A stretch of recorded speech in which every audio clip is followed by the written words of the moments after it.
les premiers immigrants étaient allemands. En 1006, les premiers immigrants religieux étaient allemands dans la région de Philadelphia. 1680. Donc un certain Muhlenberg a demandé que la langue soit allemande pour que les immigrés allemands puissent mieux s'adapter à la... Il s'appelait Muhlenberg. Est-ce que ce que j'ai dit est exact, à savoir tout à fait. Ah, tout à fait, tout à fait. Hein, oui, l'anglais l'a sorti par une fois, parce que les Français, parce que l'anglais n'est pas une langue germanique, c'est une langue mixte. Et je dirais même que dans l'anglais savant est beaucoup plus latin que germanique. Il y a même des mots anglais qui sont plus proches du latin que le français. Comment on dit beaucoup en allemand? Fil. En anglais. Match.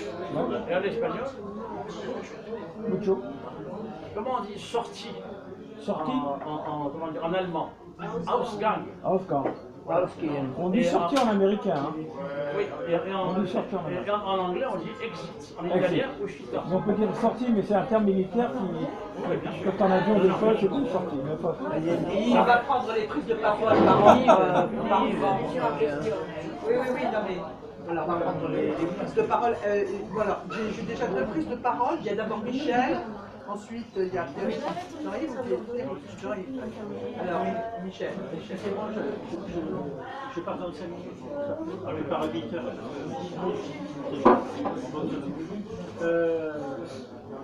Ah non, alors, c'est une digression. Pas de digression, ça revient à ce que vous avez dit. Il y a un film qui explique très bien tout ça aux États-Unis, qui s'appelle Guns of New York, avec DiCaprio. En 2002, il y a eu un film de Martin Scorsese qui s'appelle Guns of New York. Ah oui. Et le film, alors franchement, il n'y a aucun film qui m'a expliqué aussi bien, tout se passe à New York, mais il n'y a aucun film qui m'a expliqué aussi bien comment ça s'est passé. Dans les premiers, c'était les natives, comme ils s'appelaient, les Allemands. Et alors après, il y avait des couches, après sont arrivés les Hollandais, puis les Irlandais. Comme New Amsterdam, c'était... Voilà, c'est ça. Et chaque strate considérait ce qui arrivait comme des ennemis. Et après, ceux qui s'intégraient considéraient à nouveau ce qui arrivait comme des ennemis. Et alors, avec des violences absolument atroces, non mais ce film, il m'a tout expliqué. Alors, c'est New York et ça s'est passé. Et encore mieux que ça, c'est Il était une fois en Amérique. Oui, je l'ai vu aussi. Mais voilà, non, je voulais parler de ça. Alors, il y a un point pour la liberté de Quel film? Gangs of New York. Et où on voit des batailles terribles, ils sont dans des cours à coups de couteau, etc. Et tout est vrai. Michel, à propos de la liberté de quelque chose à dire. Il faudrait préciser, parce que là, c'était... Il faut quand même préciser que Guillaume le Conquérant est devenu roi d'Angleterre, ne parlait pas un mot d'anglais. C'est quand même cocorico. Ouais, mais là, non, mais les rois de France, c'est pas non plus. Les rois de France et les rois d'Angleterre, c'était à peu près tout mélangé à l'époque. On parlait français à la cour d'Angleterre. C'est exact. Alors, on y soit qui mal y pense, c'est mal écrit. Ah oui, c'est ça. On y soit qui mal y pense. Non, mais ce qu'on appelle Lost in Translation. Oui. Alors, sur le peu que je connaisse, donc il y a le peu que je répète, je m'entendais les cafés Philo ailleurs, mais bon, je sais pas de ça. Le Spinoza, avant lui, Maître Eckhart, c'était le début de l'athéisme en fait. Parce qu'ils ont fait, entre guillemets, ils ont fait s'évanouir Dieu, excusez-moi d'être péjoratif, de Papa Noël, là, avec la barbe et tout, et ils l'ont néantisé, comment dire ça, c'est-à-dire qu'il était partout, c'était une espèce d'être supérieur intelligent, mais faisant cela, quelque part, c'était le début de l'athéisme. Parce qu'on commençait déjà à plus avoir Dieu là, bien visible et tout. Il y a eu Jacob Böll aussi, qui a inspiré à la fois Hegel et Marx. Voilà. Mais voilà, je sais les missiles, en fait. Je veux dire, bon. Il y a 3% de la langue anglaise qui est d'origine danoise. C'est à la suite de conquête d'un roi danois autour de 900 000. Il a conquis Angleterre Et il a cherché à introduire la langue danoise, mais enfin, il y a beaucoup de mots qui ont une origine. Il y a par exemple le sky en anglais qui veut dire ciel, et en danois il y a sky, c'est écrit dans la même manière, qui veut dire nuage. Enfin, il y a plein de mots qu'on peut tracer. Comment? En français, ciel en français n'est pas très loin. Je pense que ce sont des variations d'un mot latin, même en danois. Parce que... Si on revenait à la liberté. Peut-être. Bon, alors, nous avons ici l'honneur d'avoir un ancien premier adjoint au maire, un deuxième adjoint de l'ancien maire, ne pas confondre. Je nous fais l'honneur de dire Non, non, mais des commentaires. Mais c'est surtout la personne et son intérêt pour la philosophie, les sciences. Voilà. moi je suis pas spécialiste de Spinoza, je connais pas Spinoza. Mais vous avez une idée quand même sur la liberté, parce que par exemple, elle a dit des choses qui me semblaient très intéressantes. Il a commencé par nous dire, alors je retrouve un petit mot, hein, s'il y a liberté, il n'y a pas d'égalité. Ça, par exemple, vous qui êtes élu du quel arrondissement? J'ai été élu du 13e arrondissement voilà. Ces dernières années. D'accord. Non, mais c'est sûr que liberté et égalité, il n'y a pas de liberté totale sans égalité et inversement. Hein, il faut choisir. Ouais. Alors le politique, il essaie toujours de concilier un petit peu les deux. L'égalité, c'est un grand principe. Alors, l'égalité des chances, on donne l'égalité des chances, mais on donne aussi de la liberté. L'égalité des chances donne une liberté. Oui, mais l'égalité, par principe, supprime la liberté. Ah bah oui, bien sûr. Si on veut De toute façon, l'égalité, elle ne peut être qu'en droit, hein, parce qu'entre quelqu'un qui mesure 2 mètres et puis un autre qui mesure... entre ceux qui ont une capacité inventive, intellectuelle et des autres, la capacité, c'est un leurre. Quant à la fraternité... Moi, je repense toujours à cette phrase d'un économiste, d'ailleurs, qui est intéressant, qui dit à propos de la liberté, c'est la liberté du renard dans le poulailler. Le renard est libre, la poule est libre, mais on sait bien qu'il va bouffer l'autre. C'est pour ça qu'il faut une protection. Il faut une protection des plus faibles, mais il ne faut pas que la protection opprime la liberté dans ce qu'elle a de positif. Il y a d'ailleurs une autre phrase de la Révolution, c'est la liberté s'arrête là où commence celle de notre. Oui, c'est ça. Merci. Il y a les théories de Tocqueville. Bon, tu n'as pas cité Tocqueville, mais c'est pas un défaut. Tocqueville, c'est il faut le maximum de contre-pouvoir. Plus il y a de contre-pouvoir, plus il y a de liberté. Donc il faut favoriser les établis, les associations. Voilà, je parlais des contre-pouvoirs, mais je voulais citer Tocqueville. Parce que Tocqueville a fait une distinction très nette entre l'esprit américain et l'esprit russe. Oui, tout à fait. Ouais. Qui sont basés sur des paradigmes totalement différents. La démocratie en Amérique. Oui. Et Didier était président de l'association Alexis de Tocqueville. Oui, qui n'était pas une association qui travaillait sur Tocqueville. C'était une association qui organisait des débats, etc. Et puis j'avais pris Tocqueville comme... Non, mais c'était Jeanne Ribardière qui l'avait fondé, il me semble. Non, c'était le cercle Paris Sud. Non, moi j'ai tenu à Tocqueville. Ah, c'est toi J'avais lu Tocqueville, j'ai hésité entre Montesquieu et Tocqueville. Mais il y avait déjà un cercle Montesquieu, donc Tocqueville. Tocqueville, c'est plus universel. C'est l'Amérique, la Russie. À l'époque, c'était prédistoire. Prévoir qu'il y aurait quand même cette confrontation entre la bête de la mer et la bête de la terre. Montesquieu aussi, c'est la... Montesquieu, c'est l'esprit des lois, c'est quand même le libéralisme, le contre-pouvoir. Il y a peut-être trop maintenant, les contre-pouvoirs sont trop organisés. Non, mais c'est-à-dire qu'il y a des contre-pouvoirs qui se prennent pour des pouvoirs. Il y a le pouvoir des juges, c'est-à-dire qu'il y a un plus sur les élections, elles sont assignées plus à contre-pouvoir. Ça devient un facteur de dérèglement de la démocratie, qui est basé quand même sur la séparation des pouvoirs. En réalité, la séparation des pouvoirs n'existe pas, c'est très bien. À la tête du Conseil supérieur de la magistrature, il y a quand même le président de la République, et quand c'est des affaires un peu compliquées pour le gouvernement, hein, on voit bien quand même ce qui s'est passé là, ce fameux procureur qui a disparu, qui a été père de la police, je ne sais pas si vous vous souvenez de cette affaire. On n'avait pas trouvé. Il n'avait pas disparu, on savait où il était. On savait où il était, c'est pour ça que le garde des Sceaux a envoyé un hélicoptère pour le rechercher. Oui, mais ils l'ont pas trouvé, je crois pas. Ils l'ont trouvé à ce moment-là, je me souviens plus. C'était Jacques Toubon qui voulait protéger son ami Tiberius. Non, c'était tout C'est pour les là. protéger sans Non, non, c'était sur ordre du gouvernement Juppé. Tibéri allait être mis en examen et il fallait trouver un procureur signant du cabinet du pouvoir. C'était pour protéger Tibéri. Donc, Jacques Toubon était garde des Sceaux et Jacques Toubon a eu un ordre de son Premier ministre de faire revenir le procureur qui était en vacances sur les Malagas. Donc, pour aller le rechercher à l'ambassade, il est en train de faire de l'alpinisme, donc on a dépêché un hélicoptère pour le faire revenir. Et à l'époque, il n'y avait pas encore la loi qui est passée qui permettait à l'exécutif de donner des ordres au procureur. Si le procureur est toujours soumis. Oui, mais non, il y a sur une affaire précise. Non, mais attends, le problème, c'est qu'on a les magistrats du général, parquet, on a les soyez magistrats du plus siège. Oui, c'est répressifs pas les dans mêmes. ce Non, mais il y a que Les magistrats du parquet sont soumis à l'autorité du Alors, garde des vous Sceaux. savez ce que disait Jacques Toubon quand il était ministre? Il disait autant donner la liberté aux magistrats du parquet parce que de toute façon ils n'obéissent pas. Bon, parce qu'ils n'obéissent pas, ils Au peuvent moins une être fois, ils ont sanctionnés. obéi avec les Ah ben oui, il y a l'autorité hiérarchique, ils Donc, sont il y a pas toujours- il y a indépendants. toujours l'épée de Le juge du Damoclès. siège, il peut rester 30 ans sur le même siège, si on peut dire, voilà, mais il ne progresse pas. Voilà, ils peuvent le faire, mais il y a toujours l'épée de Damoclès, parce qu'ils ne sont pas vraiment indépendants. Non, mais surtout Mais qu'il de n'y a toute pas façon, dans la d'étanchéité, c'est ça le Constitution, problème. il n'y a pas de pouvoir judiciaire, autorité judiciaire. Ah, il y a une autorité. Oui, je pense qu'il faut laisser la parole Oui. peut-être aussi circuler.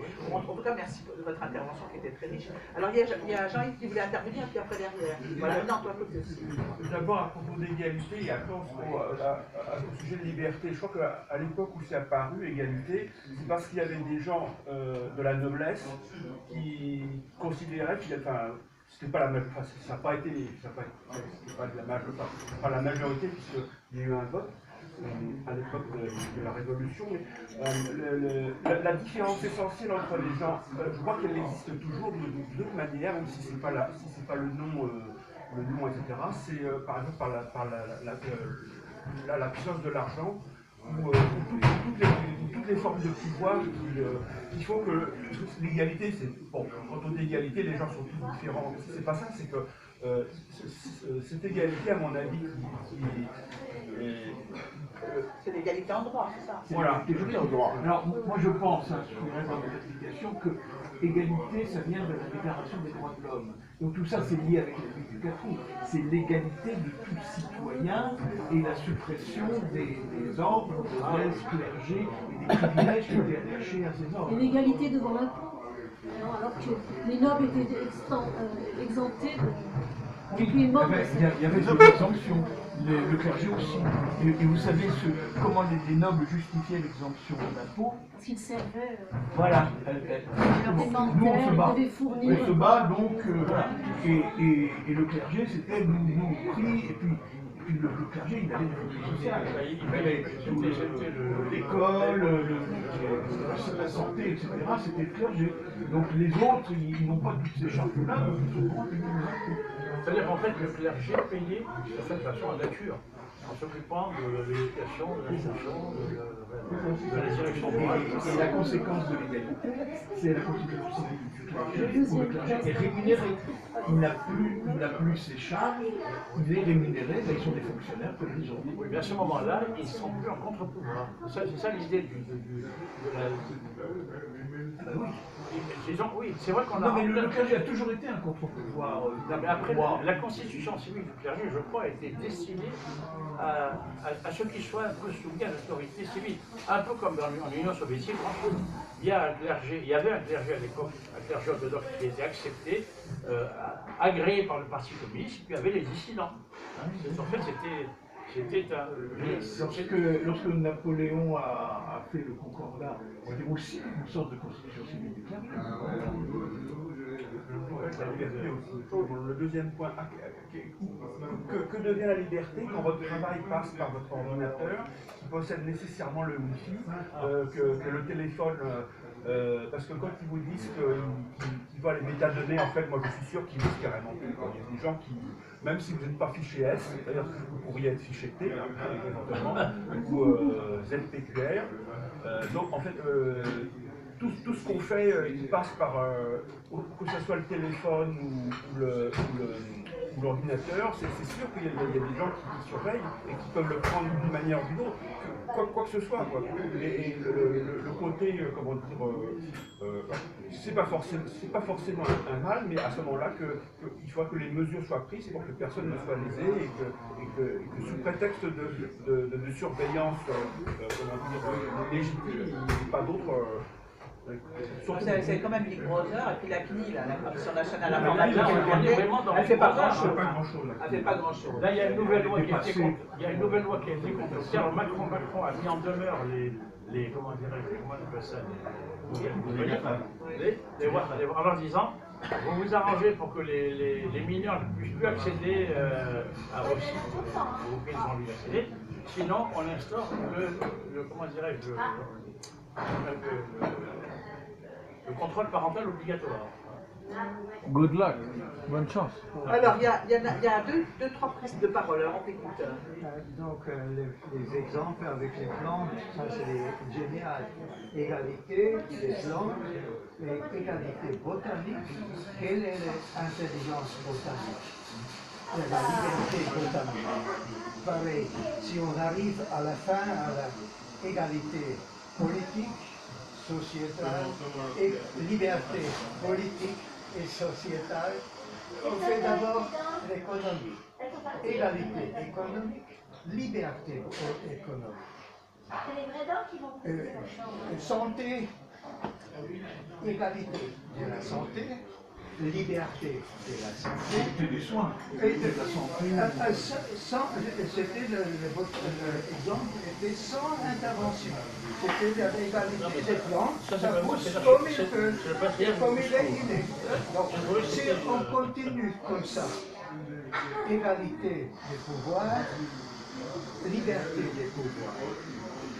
Et après 2 semaines, on arrive à la politique.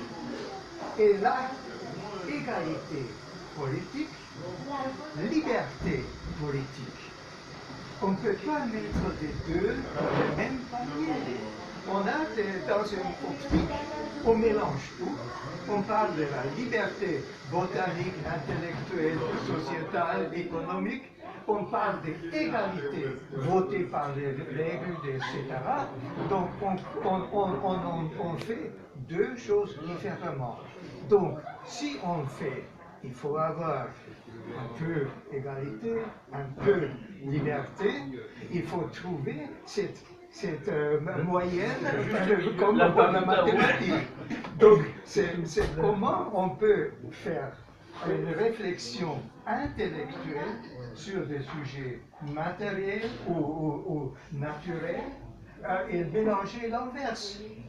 Donc, si on veut avoir ça comme principe de la société, il faut accepter que, comme vous avez dit, il y a soit pas l'égalité, soit, comme vous avez dit, un petit peu de liberté, et pas autant, mais et comparé avec les religions, comme vous avez dit, il faut soit comprendre, soit croire.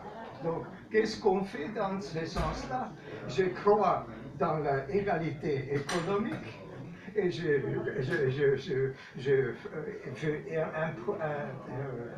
suivre d'une liberté.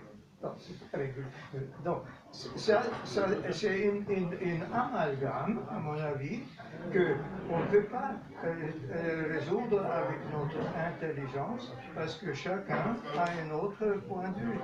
Donc,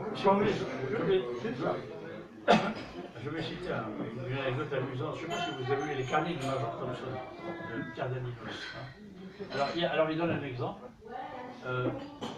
Un Français, un Anglais qui voit un homme circuler en Rolls-Royce, il dira « Je vais faire tout ce qu'il faut pour être comme lui ». Un Français qui voit quelqu'un circulant en Rolls, il dira « Il faudrait qu'il fasse comme moi et qu'il prenne une 2 chevaux ». Alors, par exemple, en Suède, ils ont eu pendant longtemps un régime social-démocrate. Bon, on dit toujours, c'est un exemple, etc. C'est vrai qu'il n'y a pas de pauvres extrêmes ni de riches extrêmes. Hein. L'échelle des salaires, c'est 1 à 10 avant l'impôt et 1 à 4 après l'impôt. Hein. Bon, c'était comme ça. Alors moi, je connais bien la Suède, j'allais souvent avec ma femme, bon, pour mon travail aussi. Et mes collègues suédois, une fois, je leur ai proposé, parce que je dirige une collection scientifique chez Springer, enfin, c'était Clouer avant, je leur ai proposé d'écrire un bouquin sur la résonance magnétique des radicaux. Un collègue que je connaissais depuis longtemps, dire ça. Alors il m'a dit, il a hésité, il m'a dit, mais pourquoi moi plutôt que... Ils sont tellement, je veux dire, dans l'idée que pourquoi moi plutôt que l'autre. Pas de privilège. Pas de privilège, voilà, mais c'était effrayant. Dans un pays, c'est pas un pays communiste, c'était social-démocrate. Hein. Bon. Eh bien, c'était, je sentais en lui une sorte de gêne à être. Ben, j'avais envie de lui dire parce que je suis hésitant, j'étais choisi. Ah non, ça ne devrait pas passer. Là, ça aurait été de. Et voilà, pareil en Bulgarie. Alors en Bulgarie, c'était encore pire parce que bon, on allait, je l'entends, c'était plus bulgare. On se réunissait, on allait au restaurant, à Sofia. Alors on était un groupe là. Alors c'est moi qui payais. Pourquoi? Parce que je pouvais, avec le prix, je veux dire, d'un repas à Paris, inviter presque tout le laboratoire, à condition que ce soit le gars qui paye. Ensuite, je le remboursais évidemment. Et on a vu les touristes français qui étaient avec nous et qui, eux, payaient le prix fort. Voilà. Alors, moi ça marchait parce que je jouais au nabab, n'est-ce pas? Parce que j'étais en Bulgarie. Voilà. Quand j'étais en Bulgarie, j'étais le nabab. Voilà. Et alors, le problème, c'est de choisir un restaurant. Mais personne n'osait dire. Moi, j'aurais dit, écoute, est-ce que tu nous conseilles un restaurant? Alors, mon collègue, Rosel Pavlov, dit, ah oui, je vais demander à Stéphane Christophe. Alors, il y avait le chef, il disait, oui, il ne fallait pas que quelqu'un dise, on va là. Parce que ça aurait été, je veux dire, une décision individualiste, fasciste, réactionnaire, petite bourgeoise. C'était l'époque communiste. Hein. Il ne fallait pas prendre de décision individuelle, c'était... Non, il fallait que ça émerge d'une entité collective. Ah, brusquement, oui, on va là. D'un seul coup, on se dirige là, pris par l'entité immanente qui était le groupe. Donc l'absence de liberté, c'est terrible. Hein. Non, mais je veux dire, c'était... Au prix d'un désir d'égalité. Alors, une fois, il y avait... Les sociétés africaines. Ça, c'est pour ça. Oui, la démocratie, c'est le groupe qui prend une décision. Le groupe entier et tout le monde se rallie à la décision. Oui, mais il faut quand même qu'il y ait une tête qui prenne le groupe. C'est quoi la tête? C'est le chef? C'est le plus vieux, c'est le chef. Oui, c'est quand même le chef. Le chef de la tribu. Et les traditions, probablement aussi, la fameuse dans la coutume. C'est épouvantable parce que l'individu est écrasé finalement. Maintenant, Didier, c'est le chef qui représente le groupe. Or là, il ne fallait pas qu'il y ait de chef. Même l'académicien Stéphane Christophe ne faisait pas dire on va là. Il ne fallait pas, parce que ça aurait été exercer un pouvoir, je veux dire, illégitime en quelque sorte sur les autres. Il fallait que ça émerge naturellement, que ça sorte de l'individu. Et ça, c'est véritablement le doigt sur le caractère panthéiste des idéologies réactionnaires, dont le marxisme est un exemple. Merci Jean-Yves, hein, d'être passé. Alors, moi, très vite, je voudrais revenir à cette belle, ce premier article de la Déclaration des droits de l'homme, ou du préambule d'ailleurs. Les hommes naissent et demeurent libres et égaux en droit. C'est une phrase très bien construite, sur le plan de très équilibré. Et le mot, parce que vous... Et là, le mot, c'est le mot droit qui est important. En droit.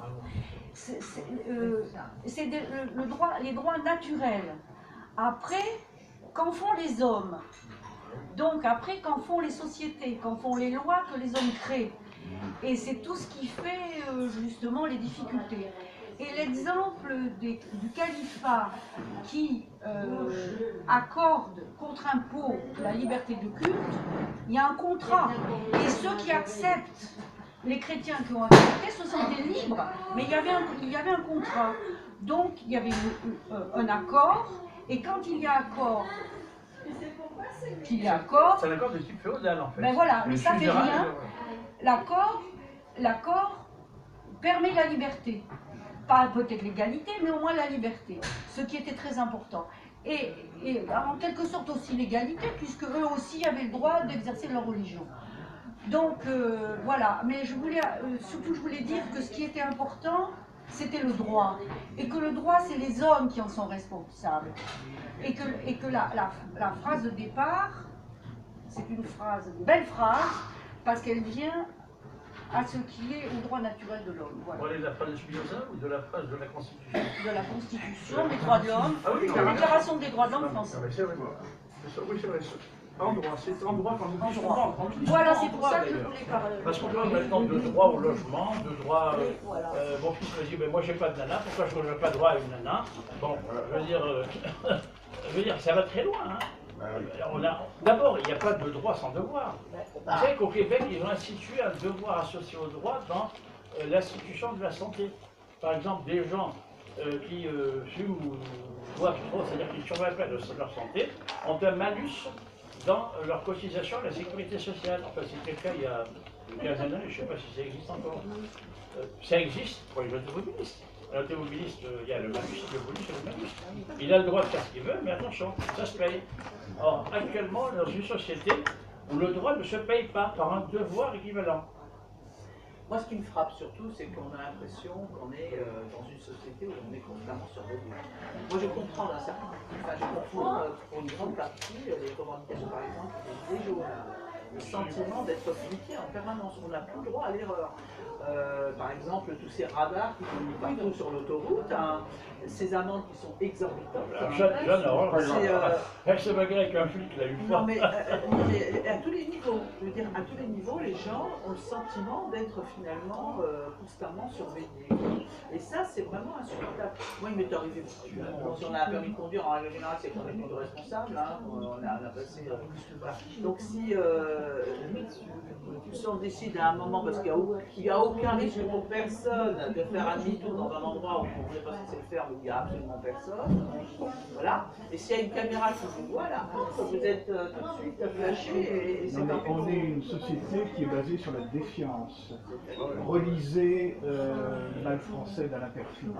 Après avoir analysé le mal français, Alain Perfit a une solution, c'est la société de confiance. La société de confiance, on peut faire des économies de fonctionnaires parce qu'on ne fait pas vérifier. Il faut que les gens soient à même de se conduire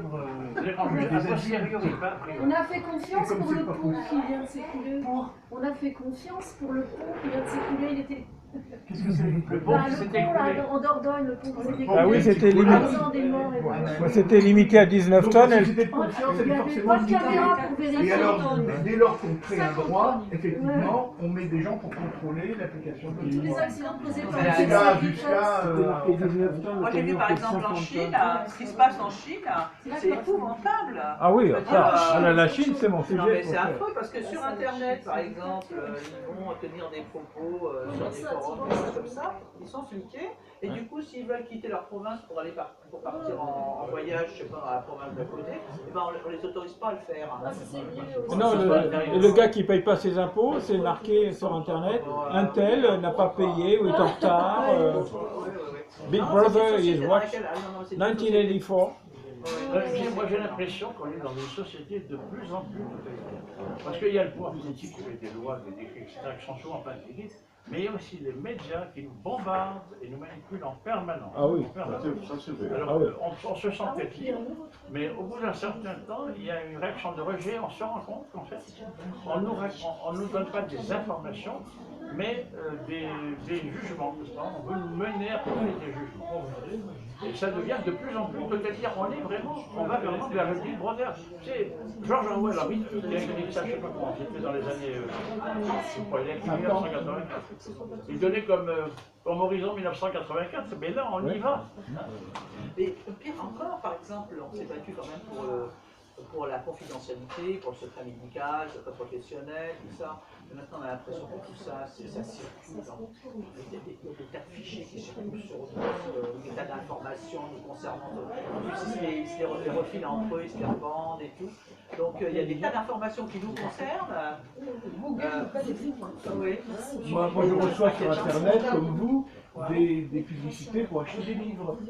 Et ces livres, c'est quoi? C'est pas n'importe quoi. C'est à partir des livres que j'ai achetés, je dis, ah mais ce monsieur-là, il aime l'histoire du 19e siècle, il aime le sport cycliste, et j'ai des propositions. Donc mes goûts sont connus ailleurs.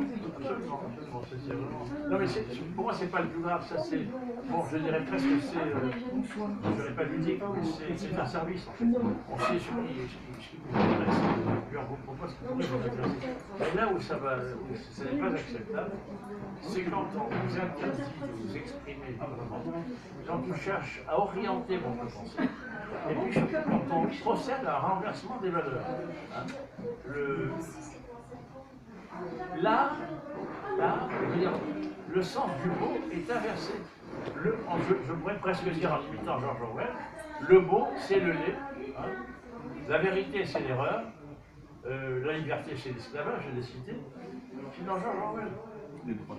Bon bah Raoul, merci d'être venu, hein. Voilà. Tu voulais dire quelque chose avant de partir? Non, le premier des droits de l'homme, c'est d'avoir des devoirs. Dans toute société. Bon, allez, bonne soirée à tous. Le premier des devoirs de l'homme, c'est d'avoir des droits. Bon, Les devoirs et les devoirs. non, je remercie. Mais qu'après tout, c'est des droits aussi. C'est vieilli. Parce que les gens ils oublient ça. Ils ont des devoirs. Je suppose que je veux dire que les gens oublient qu'ils ont essentiellement et avant tout des devoirs. Ils n'oublient pas qu'ils sont libres, mais les devoirs, on les Qu'est-ce que tu penses? Parce que là, quand même, on va revenir à ce que ça. Qu'est-ce que tu penses de cette façon d'agir de la chemin qui disent au lieu d'écouter, on n'a pas assez expliqué. Il faut faire de la pédagogie. C'est ça, la liberté. La liberté est une nécessité bien comprise et consentie parce qu'elle est bien comprise. Alors ça, moi je trouve ça absolument, comment dirais-je, irritant. Bah, il y a de quoi. Irritant. Ça consiste à dire. Comme si on était des gamins avec il faut vous expliquer deux fois. avec qui, et je pense que c'est une des raisons d'ailleurs de l'irritation des jeunes, parce qu'on a voulu faire de la pédagogie, comme si c'était des gamins. C'est des gens qui présentaient des revendications, qu'on pouvait discuter, se laver les mains, si on ne veut pas attraper des virus, il faut se laver les mains, on nous explique bien ce qu'il faut faire. Donc si vous avez 8-10 ans, quoi. Ouais, c'est ça.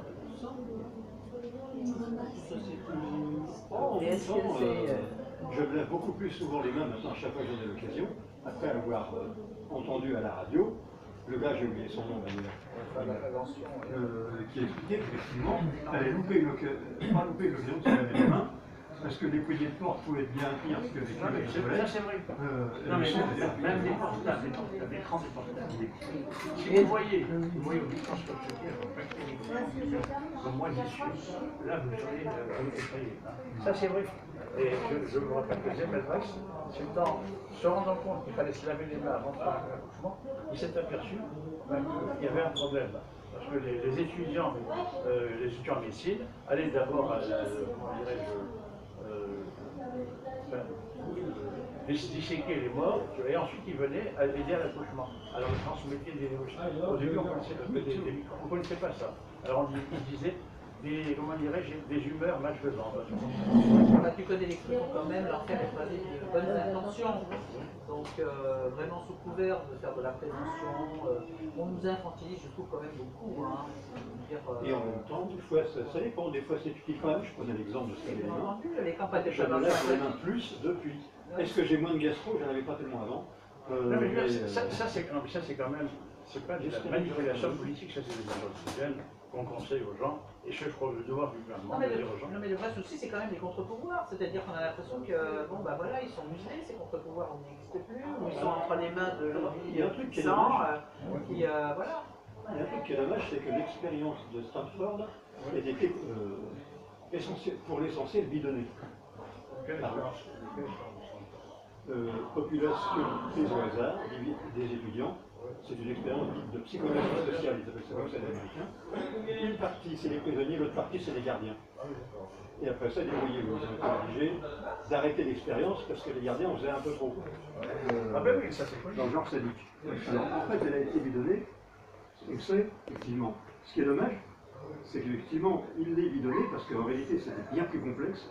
Il y avait des cas où certains gardiens, au contraire, avaient des problèmes de conscience et essayaient d'amoindrir les difficultés des détenus.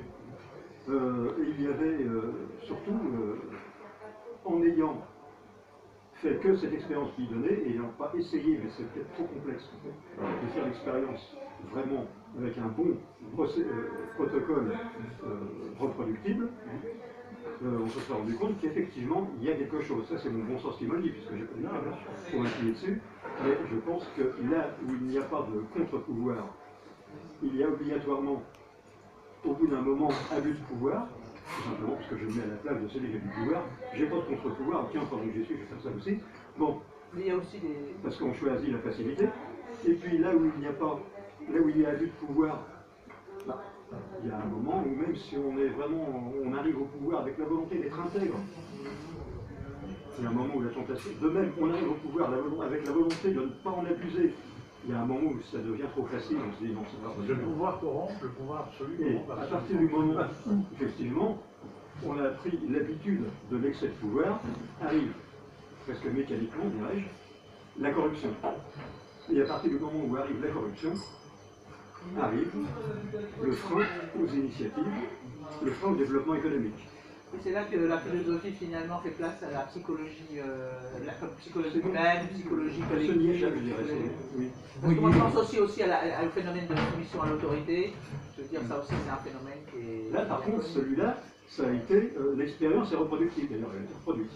Oui, il y a l'exemple de la famille médecin à Nice. Le père était maire. Le fils a succédé. Mais c'était devenu l'affaire personnelle. C'était devenu l'affaire personnelle de la famille. Donc, pour les marchés, on attribuait les marchés aux copains, aux gens de Nice et pas aux gens de l'extérieur. Et à la fin, c'était ça, ces choses. Il considérait qu'il n'avait de compte à rendre à personne. C'est pareil. Non, mais ça, c'est très méridional. Non, mais ça, c'est très méridional, parce que Balkany est d'origine bulgare. Bon, je veux dire, en fait, je crois que tous les pays qui ont été des grands empires turcs, et l'Afrique du Nord, je le connais en fait partie, et les Balkans en ont fait partie, le Proche-Orient en fait partie, il y a toujours cet esprit bakshish, hashish, corruption, copinage, clientélisme. Bon, je pense que dans les pays du Nord, il y a une ministre suédoise qui a osé acheter je ne sais pas quoi, qui a payé un paquet de chewing-gum avec sa carte de machin. Démission. Elle a juste démissionné. Bon, c'est en France, bon, là on peut tout se permettre. Hein. Pas tout. Non, pas tout.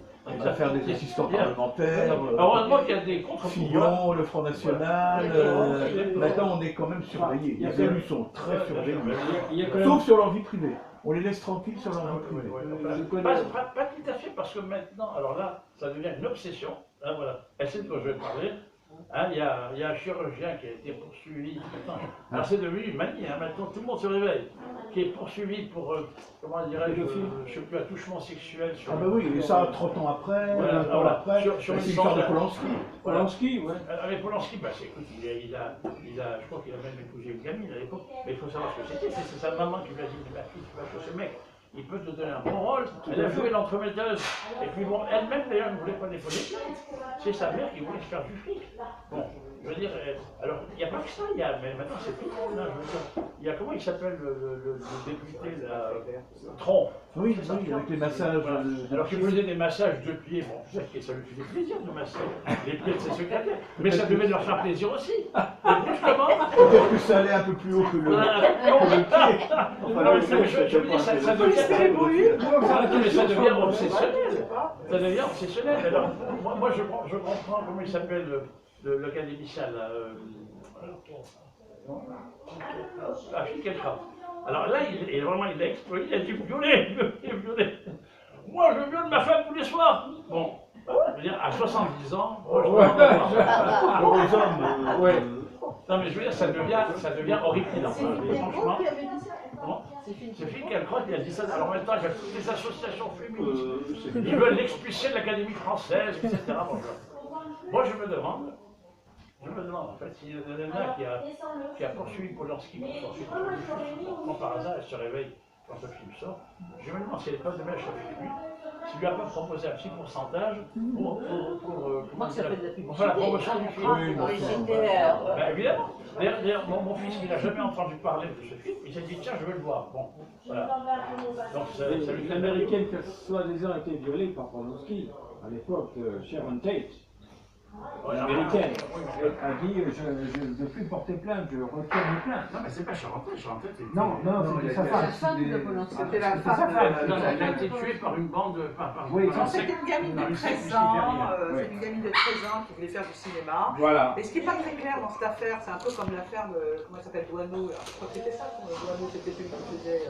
Robert Douaneau. Oui, il me semble que c'était la maman qui avait emmené sa fille faire des photos de nu. Elle partait au moment où elle prenait la gamine en photo, alors qu'elle était sur elle. Ben là, c'est pareil, je pense que la maman partait en laissant la gamine entre les mains de Polanski. Qui à l'époque était très connue. Elle jouait à l'époque, c'était très connu. C'est dégueulasse, mais c'est quand même, ça questionne. Oui, oui, ferme les yeux et pense à l'Angleterre. Voilà. Ah mais ça, je crois que c'est dans les grands livres, Major Thompson, non, il me semble. Je ne sais pas. Ça, c'est connu, ça. Non, mais c'est vrai que ça devient absolument insupportable. Matraqué en permanence. Alors, il y a ces histoires de vaccins obligatoires, 11 vaccins obligatoires. Il y a tout un temps où... Oui, c'est l'aluminium dedans, l'aluminium dans les vaccins. Ben, le problème, c'est qu'ils mettent, non mais pour rendre, écoutez, pour que le vaccin coûte moins cher, c'est-à-dire qu'il y ait moins de produits, actifs, on rajoute de l'aluminium, un peu d'aluminium, pour l'activer, en fait c'est une mesure d'économie. La liberté de choisir, d'être soigné dans des conditions optimales, parce qu'on ne joue pas avec la santé. Et ça, on nous dit oui, il faut absolument vacciner, il faut nous vacciner tout le monde. Enfin, l'aluminium, c'est un facteur de la maladie d'Alzheimer. On sait que l'aluminium est un facteur de la maladie d'Alzheimer. Mais donc, si on peut faire autrement, pourquoi on ne fait pas autrement? Parce que ça coûte cher, et donc... Il y a très peu dans les vaccins. C'est là où il y a la liberté quand même. Oui, mais là, moi je trouve que c'est inquiétant. Regardez le scandale du diesel en France, il y a 30 ans. Le diesel.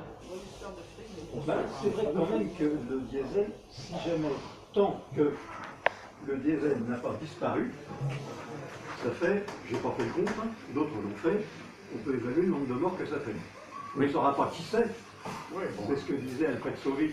Ce qui fait que certains choix économiques sont moins rationnels, sont pris plutôt que d'autres. Bien sûr. C'est parce que dans un cas on identifie les victimes, dans l'autre on les identifie pas. Non mais je veux dire une chose, tous les produits énergétiques cosmétiques, si tu as chez les confrères, pratiquement tous, sont soit allergisants, soit cancérigènes, soit perturbateurs endocriniens, mais ça on n'en parle pas. Alors on a créé un abcès de fixation avec l'amiante, à l'amiante. Ça sent mauvais, je me sens mal, je vomis, pas grave, il n'y a pas d'amiante. On a créé un abcès de fixation avec l'amiante pour faire oublier que pratiquement tous les produits qu'on utilise couramment ne sont pas tout à fait, bons pour la santé. Hein.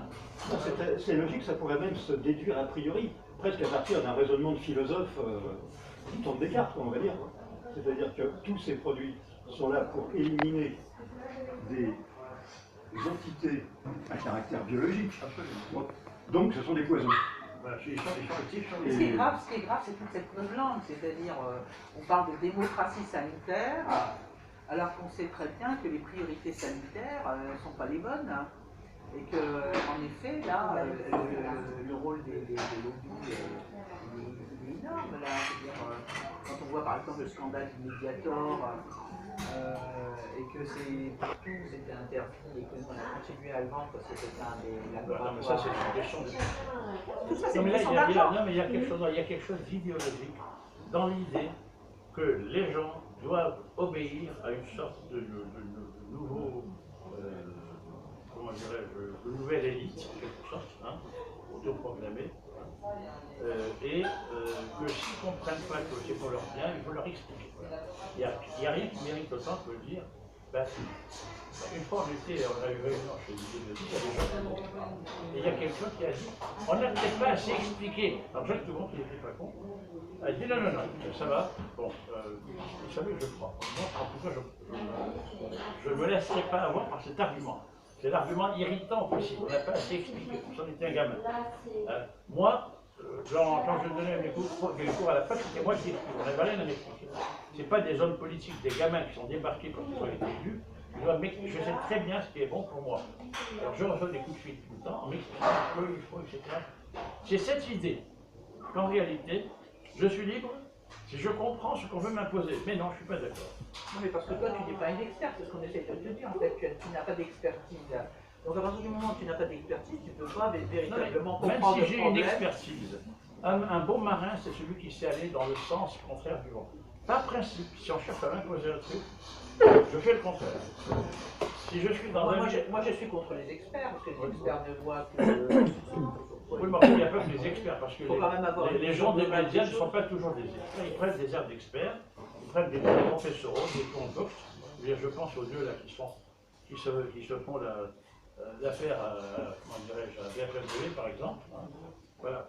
Je ne peux plus entendre leur voix. Ça devient... Alors, on sent qu'ils veulent vous expliquer quelque chose, donc que vous l'acceptiez, parce que c'est une nécessité bien partie.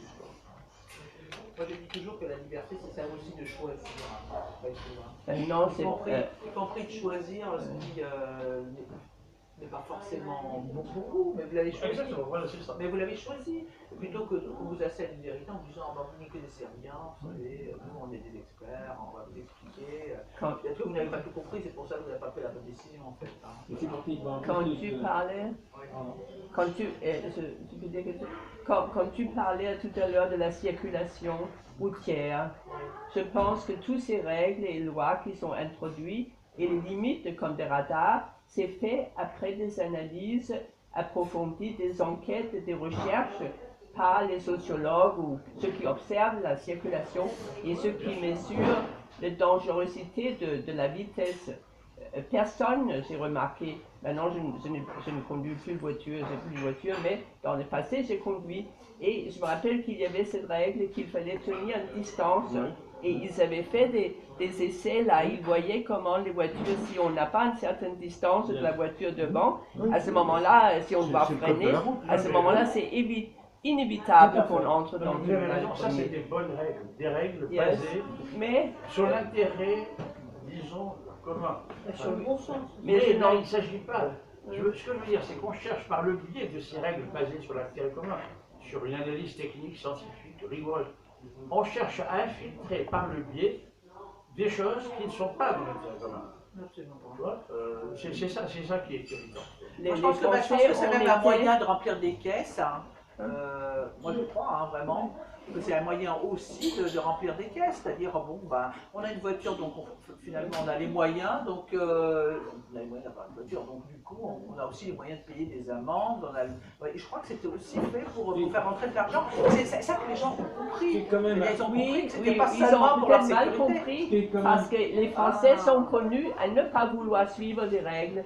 Et enfin, dans les surveillances des différents pays européens, les Français étaient les pires conducteurs. En Italie, il y a une situation excessive depuis. Il y avait plus d'accidents en France que dans n'importe quel pays ailleurs. Et maintenant, en faisant ces règles très strictes, peut-être on a réduit. Et il faut dire que, enfin, il faudrait quand même, c'est pas de traiter les gens comme des enfants, mais c'est basé sur les... On est d'accord sur le fait qu'il faut être prudent. Vous approchez les voitures s'arrêtent. Non, il n'est pas question de prudence et de choses comme ça. Non, les gens, ils ont compris confusément, enfin peut-être, voilà, que finalement, c'est aussi un moyen de leur soutirer de l'argent. Ce sont des impôts, en fait. C'est de l'argent qu'on retire à des gens. Hein. C'est pas du tout... Ils ont bien figé que c'était pas pour leur sécurité. C'était bien trop élevé Ceux qui veulent dîner, les amendes. Dans 5 minutes. Alors, je vais vous poser une question quand même à chacun. Est-ce que vous vous sentez libre ou déterminé par votre propre libre volonté, ou déterminé par quelque chose qui vous dépasse, ou déterminé par quelque chose qu'on a mis dans votre cerveau? Moi, je me sens totalement libre parce que je sais, je ne réponds pas au téléphone parce qu'il sonne, je n'allume pas la télé si j'ai pas envie, et je ne me laisse pas. On m'appelle pour la pub, je m'accroche, je dis même pas. Comment vous savez? Dès qu'ils me disent 3 mots, on sait. Oui, et voilà, et moi je dis voilà, moi je me sens libre parce que je ne fais pas d'excès. Je ne fais pas d'excès dans mes comportements publics. Je pourrais effectivement dire des choses qui me seraient reprochées parce que ça peut une certaine moyenne, dans un registre de modération. Mais je sais que je pourrais franchir le pas peut-être assez facilement. Mais je ne le fais pas. Alain, est-ce que tu te sens libre, toi? Alors c'est intéressant, je me sens libre d'une manière spinoziste. C'est le retour, c'est-à-dire. Alors justement, il y a des degrés, on peut être plus ou moins libre. Expliquez, exemple. Allez, allons-y, citons Spinoza, une fois de plus. Notre sentiment de libre arbitre vient de la conscience que nous avons de nos actes, jointe à l'ignorance des causes qui nous sont agies. À partir du moment où je sens... Alors, ici, moi j'en profite, excusez-moi, mais c'est trop tentant. Je crois que c'est quand, je suis plus sûr, c'est les lectures de 50 ans chez moi. Il y a deux niveaux de liberté.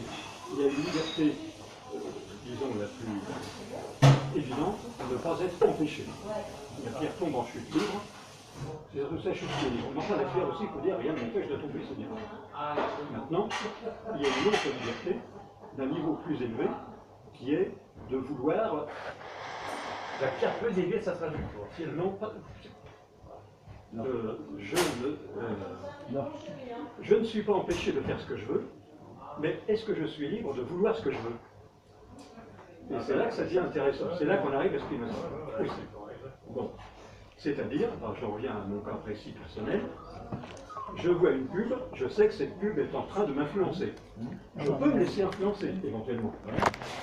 Je peux aussi décider de ne pas me laisser influencer, mais comme les publicitaires sont parfois ont des psychologues très efficaces à leur service, ça peut arriver que ça réclame de ma part un effort de rester libre.